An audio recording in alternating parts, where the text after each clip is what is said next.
بسم اللہ الرحمن الرحیم۔ بھائی صاحب، آپ نے پوچھا ہے کہ یہ باطنی بیعت کے بارے میں آپ نے سوال فرمایا ہے، تو یہ باطنی بیعت نہیں ہوتی۔ یہ اس طرح ہو سکتا ہے جس طرح نبی علیہ الصلوۃ والسلام نے خواجہ اویس قرنی کو دور سے بیعت کر لیا۔ اس کے لیے پیر کا بہت بڑا بزرگ ہونا شرط ہے، مرید کے لیے کوئی شرط نہیں ہے۔ لیکن اگر مرید چاہے کہ میں اب نبی علیہ الصلوۃ والسلام کا مرید ہو جاؤں، یہ نہیں ہو سکتا، کیونکہ جو فیض و برکت عطا کرنا ہے وہ پیر نے عطا کرنا ہے۔ مرید کو جتنی مرضی محبت ہو، جس طرح اب بھی کئی لوگ کہتے ہیں کہ ہم غوث پاک کے مرید ہو گئے ہیں، یہ بھائی بالکل غلط ہے۔ طریقت میں یہ بالکل صحیح نہیں ہے۔ مرید کے لیے کوئی شرط نہیں۔ پیر جو ہے وہ عالم ارواح میں بھی مرید کر سکتا ہے، اس کی مثالیں موجود ہیں، اور ہنڈولے میں بھی مرید کر سکتا ہے۔ لیکن جب مرید فوت ہو جائے یا پیر فوت ہو جائے، فوت ہونے کے بعد کچھ نہیں ہو سکتا، یہ بیعت نہیں ہو سکتی۔ اس طرح اب آپ کسی پیر سے ہونا چاہتے ہیں تو ان سے بڑے تو غوث پاک کی جناب ہیں، ان سے مرید ہو جاتے لوگ، پھر یہ بھی نہیں ہو سکتا۔ اور سب سے بڑے پیر علی علیہ السلام ہیں، پھر لوگ ان سے بیعت کر لیں، یہ نہیں ہو سکتا۔ نبی علیہ السلام سے ہو جائیں، یہ نہیں ہو سکتا۔ پیر اگر چاہے، پیر حیات ہو، تو وہ مرید کو دور سے بھی مرید کر کے فیض دے سکتا ہے، جس طرح نبی علیہ السلام نے خواجہ اویس قرنی کو دے دیا۔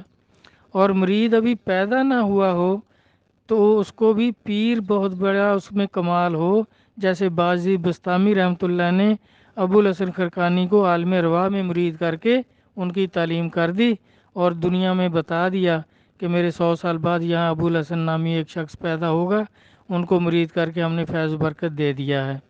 تو اب یا ہنڈولے میں بچہ ہو ابھی، تو پیر کا یہ کمال ہے کہ وہ اس کو ہنڈولے میں بھی تربیت کر سکتا ہے، تعلیم کر سکتا ہے اپنی توجہ سے۔ لیکن مرید جو ہے یہ خود کچھ نہیں کر سکتا۔ وہ چاہے کہ میں کسی سے مرید ہو جاؤں تو وہ نہیں ہو سکتا۔ اب پیر سے جتنی مرضی اس کی محبت تھی، لیکن پیر صاحب فوت ہو گئے۔ اب مرید جیسے بیعت کا مقصد ہے نور ایمان حاصل کرنا، اور نور ایمان جو ہے اس کی باقاعدہ تاثیر ہے، ایک باقاعدہ کیفیت ہے۔ اگر تو آپ وہ محسوس کرتے ہیں کہ آپ میں وہ کیفیت کیا پیدا ہو گئی ہے، جس طرح نبی علیہ السلام پر وحی کی کیفیت ہوتی تھی۔ جب پیر تعلیم کرے گا، اب آپ ان سے کوئی بات بھی نہیں پوچھ سکتے، پیر کا کام ہے اصلاح کرنا۔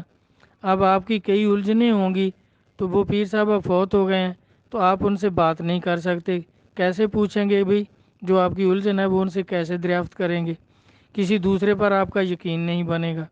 تو یہ میرا بھائی طریقت میں یہ نہیں چلتا۔